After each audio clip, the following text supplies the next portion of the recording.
Welcome to the Nonprofit Report, your update on nonprofit organizations, issues, and leaders. I'm your host, Mark Oppenheim, and today we have the pleasure to unpack the healing power of human-animal contact with our special guest from Green Chimneys, Dr. Ed Placke, Executive Director, Zachary Staszak, Director of Recreation, and Kristin Licardi, Associate Executive Director of Behavioral Health of Green Chimneys. I'm so happy to be here with you all. Thanks, Mark. Good to be here. For sure. So Green Chimneys was founded and launched in Brewster, New York in 1947 on a 75-acre farm. It was founded by a 19-year-old, the power of youth, Sam Ross. And a year later, Sam served just under a dozen students aged 3 to 6. And you have really evolved over these years. I mean, it's just amazing what you do today. So, Ed, could you fill up some of the gaps here and give us a sense of the scope of your operations? The scope even of your facilities is huge. Yeah, I think it's important to harken back to Dr. Sam Ross as a 19-year-old who had this vision of having a school on a farm. He often spoke to me before he passed away several years ago about his interest in residential schools. And in the 1940s and 50s, he indicated they were not good places for children. And he thought being closer to nature could have a positive impact on children. So when we started out, and it has evolved over the last 75 years, he was working with 3 to 6-year-olds, government officials, musicians, actors, UN representatives would send their little children here while they were traveling the world doing their craft. Eventually, years later, it evolved into kids being placed by the courts, particularly out of New York City and some of the surrounding counties. And now, 75 years later, our children are referred by their local school district. All of our children have disabilities. The children have mental health diagnoses. A great portion have academic challenges. The average IQ is 100. So, for example, we have a graduating class, and it's not every child going to college. We have many children going to college. We have a number of children going to vocational schools and children going right to the world of work. So that has been an evolution over the last 75 years. And we're 212 kids on our main campus. 102 children live with us, and 150 children commute every day. We also have a smaller campus, about 20 minutes from our main campus, that has 40 children. So in total, it's about 252 children at capacity. But because we have open enrollment, we see 320 kids per year, somewhere in that range. But when you did the introduction, you talked about the human-animal interaction as being really central to Green Chimneys. I think back in 1994, Dr. Ross was named by Mr. Rogers as the #1 child advocate in the country. And PBS did a special that 10 million people viewed it, which was very significant in 1994. We didn't really have cable and all these other streaming systems. And what Dr. Ross said, and it's resonated with me, Mark, for the 7 years almost I've been here, is that it seemed kooky, and he used the word kooky, initially when he believed that animals and nature would regulate the behavior of children. And the opposite, children would help regulate animals. And here we are 75 years later, it's common knowledge. The research is really straightforward. You see animals in hospitals, in nursing homes, in schools, in nursery schools. So he was way ahead of his time. He was a visionary. So when you think of Green Chimneys, think of a complex organization that has 2 schools, has a residential program. Obviously, we have children who commute, but also provides treatment to children. And if it was just their academic issues, they wouldn't be here. So it's really the social, emotional challenges children have that cannot be met in a public school or a BOCES or any other type of private school. This is really the last stop for many of our children. And I think Kristin can give you a really good sense of what the overall treatment looks like. But the animals are only a piece to that. There's the academic, there's the recreational, there's the social emotional. And that's why we have my 2 colleagues here, Zach and Kristin, as you know, veterans to Green Chimneys, and really top of the class in regard to recreation and social service. So I am really pleased and proud for them to be part of this terrific team. I'd like to pose a really tough question to both Zach and Kristin, because in our society, everything is tied to resource, and it shouldn't be. We have a number of children who need help, and you provide the help, right? You also have an operating budget. Zach, Kristin, how should we come together to help children who need help? And what is the value of a child? And how should we come together to ensure that that child is supported financially and with attention, with the kind of skills that you both bring and that the people of Green Chimneys bring? How should we function? How can you be a model for all of us? Zach, you want to take this first, and then Kristin?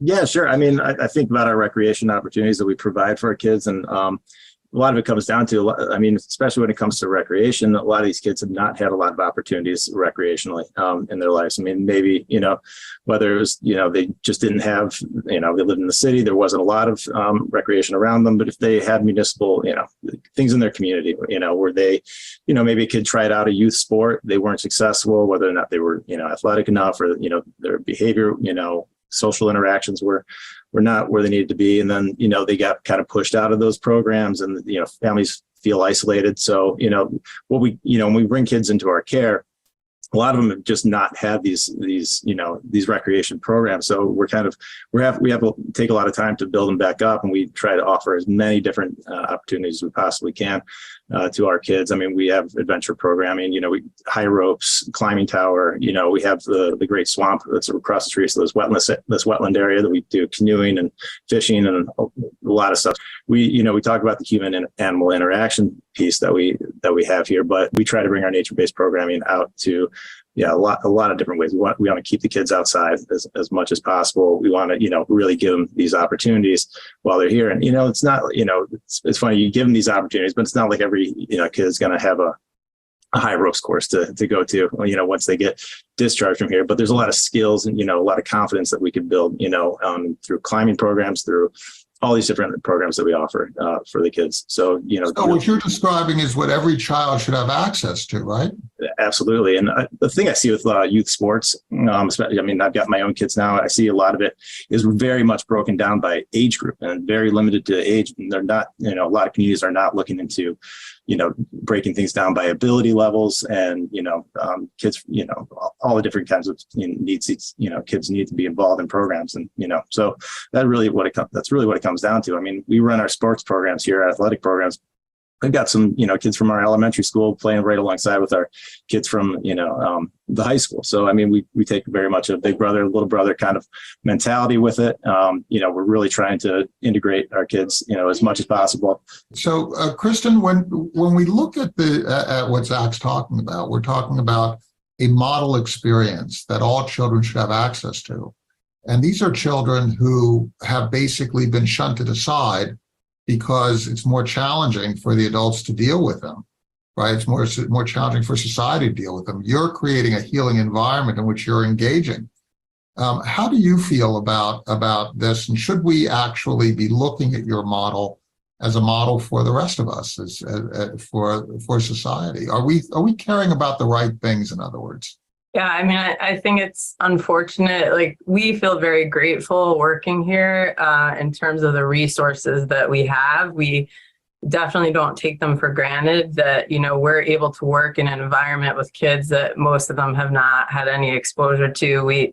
We have resources here, and we have a lot of different resources. Even just you think about the space that we have, the outdoor space and all the different interventions that we can do here. And it's unfortunate that kids have to wait until they get to this level of need to really access these kinds of services. So, most of the kids, by the time they get here, they've already failed everywhere else. So communities certainly are struggling. I mean, and I don't want to get into a turn this into a conversation about politics, right? Because I think there's a lot of things in our environment out there that sort of impact who has access to what. You think about things like managed care and all those things. I mean, they even impact us, in terms of when a kid can start to access. So, I mean, I would love to see, just public schools even potentially being able to start to do some different kinds of intervention like we've been able to do here that, just really out of the box, not the typical. And I think even just collaborating a bit in our recent human-animal interaction conference with folks really all over the world that came here to experience Green Chimneys, but it was really amazing how many of them are operating, in communities, whether it's schools or community-based kinds of programming, without a lot of resource, without a lot of funding, just like the desire to really get to kids on a different kind of level. So that was really kind of invigorating for me to be around and to see that there are people out there that also have similar desires to meet kids where they're at in a different kind of way than maybe our typical programs in schools and communities do. Okay. So Ed, you and your team and Sam created this environment in which you could be a laboratory, and people like Mr. Rogers, this whole idea of how children can evolve and absorb information and how compassion actually functions. You're trying to model this. Talk a little bit about the human animal piece of this, because when you're dealing with animals, you get beyond the words. So we're bound by words. We're bound by certain ways of behavior. But when you're talking to animals, you become unbounded by that, and you have to behave in a different way, and you're interacting in a different way. How important is this to your program? Huge. Sorry, Ed, that's for you. I couldn't help it. Kristin, you were born here, so you need to talk about all of this. I mean, obviously, like like Zach said, it's not only animals, but I do think that just, why knowing what we know about nature-based and human-animal interaction, knowing what we know in terms of all the research that's been done on the impact on not just kids, but just people in many different settings and many different populations.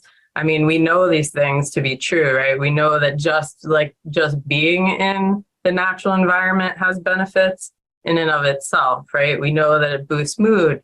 We know that it decreases stress. We know that it has genuine positive impact on physical health, and we know a lot about the interaction of humans and animals and the impact on it. Does provide sort of a less threatening way of learning, right? Both whether you're talking about academics or social emotional skills or relationship skills, right? A lot of our kids are really vulnerable and are easily triggered by interactions with other people, maybe, right? But when you sort of take that out of the mix and they're just allowed to kind of be themselves and feel completely unjudged and accepted by another being, it's really powerful. And the animal itself is vulnerable, right? So all of a sudden, the vulnerable person becomes the more powerful person in that environment. The vulnerable person becomes the caretaker in that environment.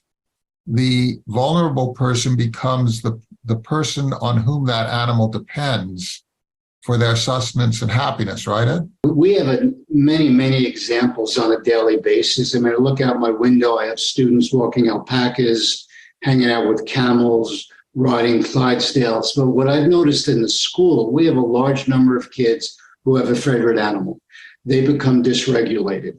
They become emotionally stimulated. They need something to regulate them. And many of them ask, can I hang out in the pig pen with a pig that I like? Can I walk the llama? Can I hang out with the bald, or can I watch the bald eagle? Probably not get in the cage with the bald eagle, but watch the bald eagle.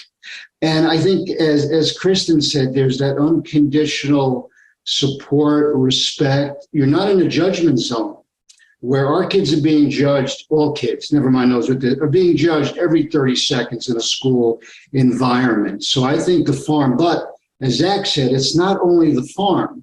We have a large lake on one of our campuses. We have a mountain. We have trails. We have organic gardens. This is because not every kid likes animals. So there are certain places they love to go that provides them with some of that relief. So that's something I've been very impressed with here at Green Chimneys. Now, once a young person goes through your programs and experiences the programs, the recreational programs that you provide, Zach, the various behavioral health programs that you manage, Kristin, that your staff provide, what happens as they near the time when they are going to exit the school and no longer be in this protected environment? Yeah, I mean, that's something we've actually had put a lot of focus on just in the last year. I mean, we've created this whole, try and like a discharge packet for the kids when they're going back into their communities. We really try to sit down with them, like, here are all your options. Here's your local library. Here's what they offer. Here's if you're getting involved, you're going back to your school district, let's look at your school district. Let's see, what athletics you might be able to get involved with, or what clubs you might want to get involved with. So we try and, sit down with the kids before they're leaving and really try and, get a plan ahead of time, get their leisure, a leisure plan ahead of time, because, we're integrating them back in the community. The school only goes for so long. There's after school programs, there's other programs, if we can get them, to be successful in that, I think we got a great thing going. I mean, we've had some kids, leave here, go on to play lacrosse in their high school, go on to play, football at their local high school. When I hear, when I see those kids that come back at our alumni days, it's amazing to see, So yeah, no, I think a lot of it, but I mean, a lot of the stuff, a lot of the things we're trying to do is going to, transition, we're working on team building here. Maybe if they didn't get involved in team sports when they're growing up, we do a lot of team building stuff with them here to try and just, and that's going to roll over. If they're graduating from here, they're going into a workplace environment, they've got to work, work as a team, learn how to collaborate with people. I mean, that's a guiding principle at Green Chimneys too, is our collaborative culture. So that's really what we're trying to emphasize with the kids too. So you're conveying executive function skills. Mm-hmm. Conveying organizational skills, you're conveying emotional connection skills, compassion, all these different aspects. Kristin, how long do the young people generally stay at Green Chimneys? What does that sort of trajectory look like? Yeah, it's different whether you're in our day program or our residential program. Right now, for our residential program, our average length of stay is a little over 2 years, which is pretty high for a residential setting these days, I would say. And we definitely have been reducing and are moving toward a much lower, because we know that the longer kids are separated from family and community, generally speaking, the worse their outcomes. So that, again, there's so many factors involved, but we're always really working on having treatment become really more efficient. And again, working on that transition that you and Zach were talking about, really working on that from day one, not waiting until the last few months before they go, but sort of always having that end goal in mind and making sure that whatever we're doing, we're really looking to bridge it. That because we know we are a bubble here at Green Chimneys. We know that this environment, this setting, all the resources, all the staff that we have here, like, that's just not reproducible in the real world, like once they leave. So our goal is really, how do we get them to the point where they have the skills to kind of move forward with not as much environmental, support and control, and similarly their families. Our day students stay about an average of just over, I think it's about 3.5 years, the last I looked. Does that sound right? And that one is very different. Kids are still living at home in their community. They're just bused here by day. Generally speaking, if we can get them to a less restrictive school setting, we are moving them. And for some of them, this is their ideal school setting. So those kids may finish their high school career and graduate here, and that's definitely a success, regardless of how long they might be in our school program. Yep, sure. And Mark, I think what's important to note, and I share this with parents, we're not a boarding school. So you're not here, at least on the residential side, for your entire academic career. And I also like to share with them that our job is to help get the kid across to the bridge to adulthood. So you could be a fifth grader here doing really well, going back to your middle school in the community as a sixth grader. You could be a ninth grader in a residential program and stepping down to the day program, or you could graduate. But the day you walk in and enroll, that's when we start thinking, what's the next step to get back to the community? So I just want to underscore the power of the community, and that's where Kristin's team comes in. They've done a really good job with that transition piece. And I'm really proud to say we have 20 plus graduates this year, which we range from anywhere from 10 to 20, somewhere in that range. We have a child going to Fordham, we have a child going to Hunter, and we have a child going to, I think it's Stony Brook. I mean, 3 pretty darn prestigious colleges. So I think between the family and us, we've done a pretty good job with those youngsters. But most of our graduates are day students. We have a handful of youngsters who are residential, but our goal is to have them graduate with their friends in the community. And we've been pretty successful with that at this point. How do you know when a young person is ready to exit the environment and become an alumni? In other words, not be actually part of your current day students or residential students? Yeah. How do you know? What is the sign? Yeah, I mean, so we do a lot of things to try and measure that, because it can often look very different for different kids and different families. So when kids come in, we develop treatment plans for them, and they also have individualized education plans through their school district, so IEPs, all of which have objectives and goals that we set with the youth and their family from the beginning, in terms of like, what really are we hoping to achieve to be able to get them back into that less restrictive setting. So setting those things from ahead of time, and then we look at those measurable goals and objectives, at least quarterly while they're here, to sort of gauge like, okay, where are they at? We also do a what's called a CANS assessment, or a child and adolescent needs and strengths, which really just measures a whole scope of different things in terms of how they're functioning at point A, and we do that on an annual basis. And then we also do some satisfaction surveys for our parents, for our kids, for our school districts, to kind of measure like, how do they think we're doing with this stuff? But in general, it's looking at the goals to see like, have they met those goals? And then really working with families and districts, because the barriers, they may even meet the goals, but then they might be coming from a community that has very low resource. Maybe they don't have a school setting that this kid is going to be successful in, or maybe they don't have easy access to counseling or psychiatry, and they're on medication. Maybe their families are very hesitant to take them home. There could be a whole lot of things that get in the way, that we would be really working with them to try to figure that stuff out, versus just saying, hey, your goals are met, time for you to go, see ya. We really try to work with them to make sure that, again, we don't want to see them come back here just on alumni day. We don't want to see them come back for admission. We want to make sure that when they go, they're set up for, as best we can for success, and not needing us anymore. And how do you deal with the financial wherewithal, assembling the resources here? How are you funded? All right, the funding is fairly straightforward. and that all but one of our 248 children are referred by the local school district through the Committee on Special Education. So as Kristin mentioned, every child has an individual education plan.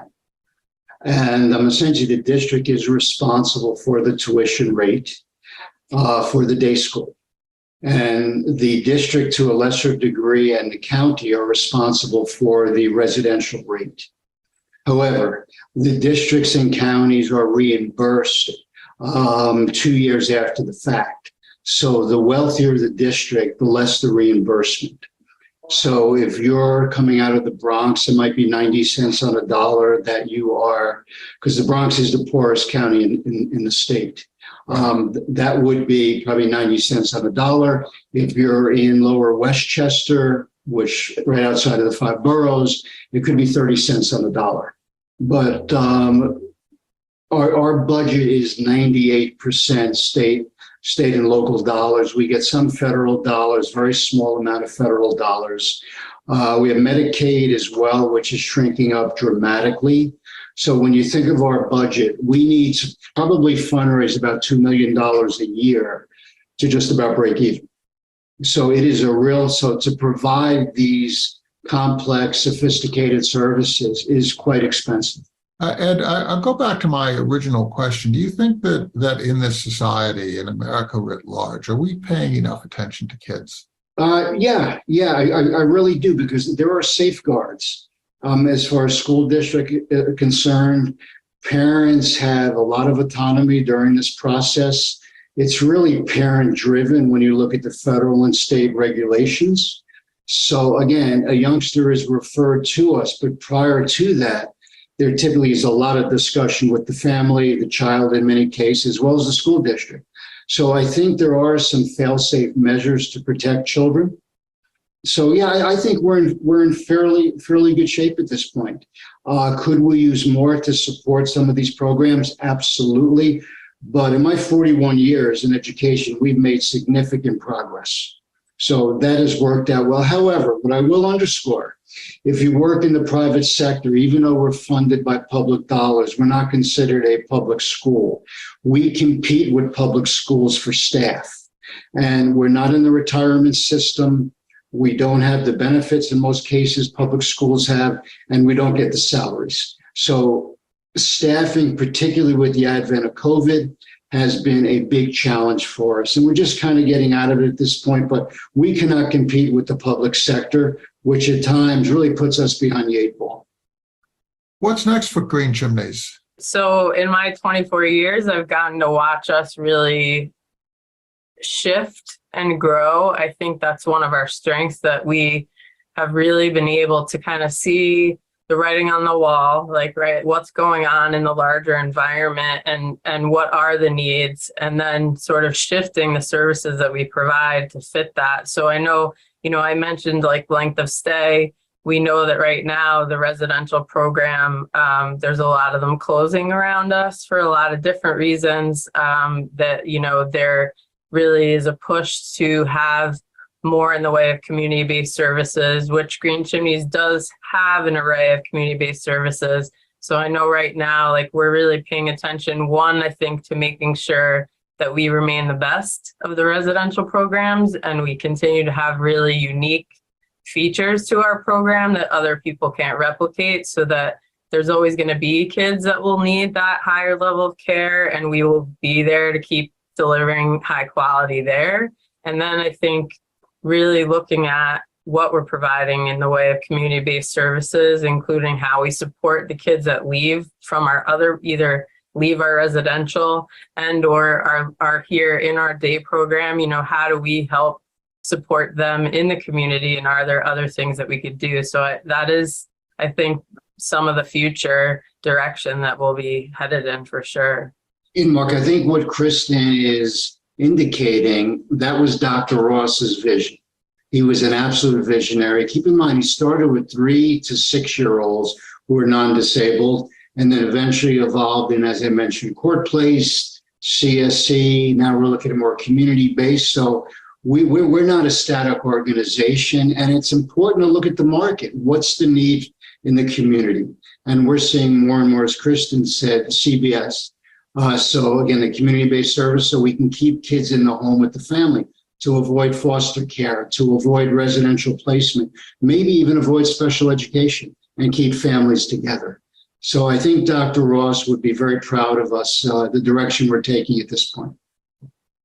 Well, this has been really phenomenal. Zach, you want to have the last word on what the future will bring for kids? I was just kind of thinking how, with our programming, we really are trying to, keep ahead of it, keep going with kids' interests. They're always shifting. All of a sudden, there's a huge interest in Dungeons and Dragons. So now we're on that kick. We're always trying to figure out what the kids are interested in, get them engaged, get them involved, really get them out there. You can go to any kind of recreation service that we provide. We do all the athletics, we do art therapy, we do rec therapy, we do adventure program, but then there's just kids want to play video games. So how do we make video games social, interactive, get the kids together? Yes, video game is not going to be good if it's one kid playing for hours by himself, but if we get a bunch of kids in the same room playing a game, it's really, we're trying to really just stay dynamic and stay with what our kids need and what they're interested in. So get them engaged, get them out there.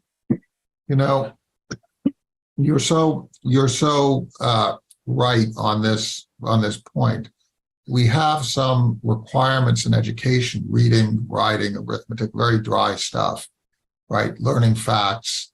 But then you have the social emotional stuff, the physical stuff, the teaching empathy, taking care of each other, the evolution of families and their knowledge of how to interact with their children who might be facing challenges. Dr. Ed Placke, Executive Director of Green Chimneys, Staszak, Director of Recreation, and Kristin Licardi, Associate Executive Director of Behavioral Health of Green Chimneys. Thank you so much for sharing the experience that you have with us. And please thank your staffs, your parents, your community, your funders, and those who really collaborate with you to create this healing environment for so many young people.